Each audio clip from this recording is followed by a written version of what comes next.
கண்டிப்பா மாற்றம் வரணும். யங்ஸ்டர்ஸ்க்கு நிறைய விஷயங்கள் சொல்லியிருக்காரு, அதெல்லாம் செய்வாருங்கிற நம்பிக்கை எங்களுக்கு இருக்கு. ஏற்கனவே 2 ஆட்சி வந்து எதுவுமே செஞ்சதா எங்களுக்கு தெரியல. அதாவது ஒரு 50% தான் நிறைய பேருக்கு கிடைக்குதோ ஒழிய 40% யாருக்குமே கிடைக்க மாட்டேங்குது. இவர் வந்து செய்வாருங்கிற ஒரு நம்பிக்கை எங்களுக்கு 100% இருக்கு. ஏன்னா சினிமாவில் இருக்கப்பே நிறைய பேருக்கு உதவிகள் செஞ்சிருக்காரு, இன்னமும் செஞ்சுட்டு இருக்காரு. கண்டிப்பா இவர் வந்தா கண்டிப்பா 100% மாற்றம் வரும். செய்வாரு, மக்களுக்கு செய்வாரு. மக்களும் அதான் விரும்புறோம், நாங்களும் விரும்புறோம். ரொம்ப ஹாப்பியா இருக்கு. ஹாப்பியின் அளவு ரொம்ப சொல்ல முடியல, அந்த அளவுக்கு சந்தோஷம் இருக்கு. என்னாலாம் வந்து கத்துனேன், தளபதி தளபதின்னு பயங்கரமா கத்துனேன். இந்த பாருங்க, இந்த பாட்டி சொல்றாங்க, கேளுங்க. சொல்லுங்க பாட்டி. பார்க்காத பிள்ளைய பார்த்த மாதிரி எல்லாம் அழுகுறாங்க,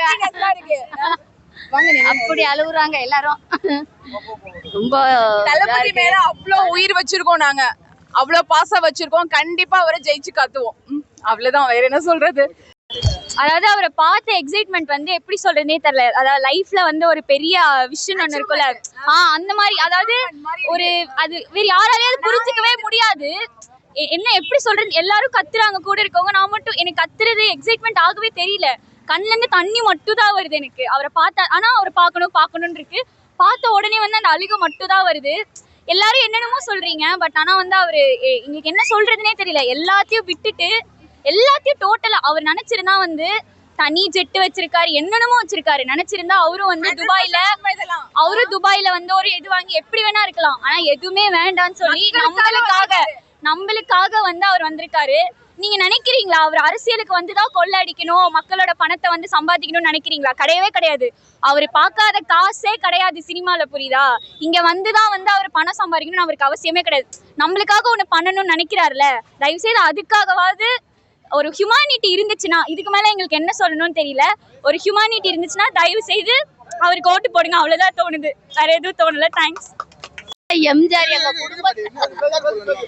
எம்ஜிஆர் அவ்வளவு உயிரினாங்க. அவரே நான் பார்க்க வரல, இன்னைக்கு விஜய பார்க்க நான் வந்திருக்கிறேன். நான் என் பேத்தியால வந்திருக்கிறேன் நான் பார்க்கறதுக்கு. அது ஆர்வம் ரொம்ப இருக்கும். எனக்கே ஓட்டு இல்லைன்றாங்க. இன்னைக்கு சொல்றாங்க ஓட்டு இல்லைன்னு, லிஸ்ட் எடுத்து பார்த்தா ஓட்டு இல்லைன்றாங்க. எனக்கு இத்தனை வருஷத்துக்கு நான் ஓட்டு போட்டிருக்கேன், இந்த வருஷம் எனக்கு ஓட்டே இல்லைன்றாங்க. இதை நான் என்ன சொல்றது? இன்னைக்குதான் அதுவும் தெரிஞ்சிச்சு எனக்கே. தினைக்கும் பாம்பு கொடுத்தாங்க, புள்ள பண்ணி எல்லாமே கொடுத்தாச்சு, இன்னைக்கு ஓட்டு இல்லைன்றாங்க எனக்கு. மக்களுக்கு நல்லா செய்யணும். ஏன்னா இந்த நாட்டு மக்களுக்கு இப்போ பெண்களுக்கெல்லாம் வந்து பாதுகாப்பு இல்லை. ஏன்னா இப்போ நான்லாம் வந்து ஓட்டு வந்து 10-15 வருஷமா ரெட்டை தான் போட்டேன். இப்போ மாறி தான் போடுறேன், விஜய் தான் போட போகிறேன். நான் விஜய் தம்பி வரணும், அவசியம் வரணும். சாமியை கும்பிட்றோம், விஜய் வரணும்னா மக்களுக்கு நல்லது செய்யணும். பெண்களுக்கெல்லாம் பாதுகாப்பு கொடுக்கணும். விவசாயிகளும் நல்லா நல்லது செய்யணும் மக்களுக்கு. ஆமாம், இந்த மாதிரி செய்கிற பிரச்சனை நல்லா செய்யணும். இது வந்து செகண்ட் டைம் நாங்கள் வந்து தளபதி இங்கே வந்து பார்க்குறது. அவர் வந்து இந்த வாட்டி நிற்கிறது வந்து எங்களுக்கு ரொம்ப ஹாப்பியாக கூட. அவர் வந்து எப்படின்னா எங்களுக்காக, எங்களோட ஜென்ரேஷனுக்காக அவர் வரதுங்கிறது எங்களுக்கு ரொம்ப ஹாப்பி. நிறைய பேர் சொல்லுவாங்க அவருக்கு எது அரசியல் தெரியாது அது இதுன்னு சொல்கிறாங்க. ஆக்சுவலாக அவருக்கு எல்லாமே தெரியும். பேசுகிறவங்க பேசிக்கிட்டே தான் இருப்பாங்க. நாங்கள் எங்கள் தளபதியை நிற்க வச்சு ஜெயிக்க வச்சுருவோம். யார் என்ன சொன்னாலும் சரி, அவர் தான் கண்டிப்பாக இந்த வாட்டி சிஎம் ஆவார். தயவு செஞ்சு மக்கள் வந்து தெரிஞ்சு அறிஞ்சு எதுக்கு ஓட்டு போடணும்னு சொல்லி நல்ல ஒரு முடிவு எடுத்து போடுங்க. கொடுக்குற காசுக்காக ஓட்டு போட்டு நம்மளை வந்துட்டு வீணாக்கிக்க வேண்டாம். ஸோ அதனால் யாருக்கு போடணும்னு பார்த்து தெளிவாக முடிவெடுத்து ஓட்டு போடுங்க. தளபதி திருச்சி கிழக்கு தொகுதிக்கு வர்றதுக்கு நிறைய தடைகள் இருந்துச்சு. அதெல்லாம் மீறியும் பர்மிஷன் வாங்கினாங்க. தளபதியை நல்லபடியாக பார்க்க முடிஞ்சு, போலீஸ் தடையெல்லாம் மீறி நல்லபடியாக பார்க்க முடிஞ்சு.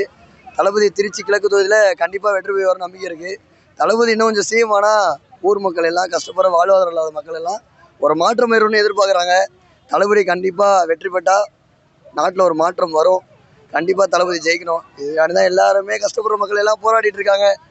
இதில் ஒரு தீர்வு வரும்னு சொல்லி நம்புகிறோம். தளபதி கண்டிப்பாக வெற்றி பெறணும். வெற்றி பெற்றால் மக்களுக்கு ரொம்ப நல்லா இருக்கும். அவ்வளோதானே. என் பேர் வந்துட்டு பவனப்பிரியா, நான் மரக்கடையிலேருந்து வரேன். தளபதி வந்து சிஎம் ஆனால் கேர்ள்ஸுக்கு ரொம்ப பாதுகாப்பாக இருக்கும். இப்போ கூட அந்த கூட்டத்துக்குள்ளே போனேன், எந்த ஒரு பையனுமே வந்து என்னை இடிக்கலை. நல்லா நான் சேஃப்டியாக இருந்தேன். சில பேர்லாம் ஹெல்ப் பண்ணாங்க, வந்து கீழே விழுறப்பையோ என்னால் ஹெல்ப் தான் பண்ணாங்க. தளபதி சிஎம் ஆனால் இன்னும் கேர்ள்ஸ்க்குலாம் ரொம்ப பாதுகாப்பாக இருக்கும். இப்போ என்ன எங்களுக்கு ஒரு வருத்தம்னா, ரொம்ப கும்பல் அவருக்கு இருக்க ஃபேன்ஸில் இந்த மாலை எங்களால் போட முடியல, அதான் வருத்தம், வேற ஒன்றும் இல்லை. கண்டிப்பாக டிவிக்கு வின் பண்ணும், டிவிக்கே தான் ஜெயிக்கும், வேற ஒன்றும் இல்லை. தருணத்தி எப்போ ஆக்சுவலாக தளபதி இந்த தொகுதியில் மட்டும் இல்லை 234 தொகுதியிலையும் ஜெயிப்பார்னு சொல்லிட்டு மக்களுக்கு ஒரு நம்பிக்கை இருக்கு. கண்டிப்பாக மாற்றம் வரணும். எங்களுக்கு ஓட்டு இல்லைன்னு நினைக்காதீங்க, எங்களுக்கு எல்லாத்தையுமே ஓட்டு இருக்கு, அவ்வளோ. கண்டிப்பாக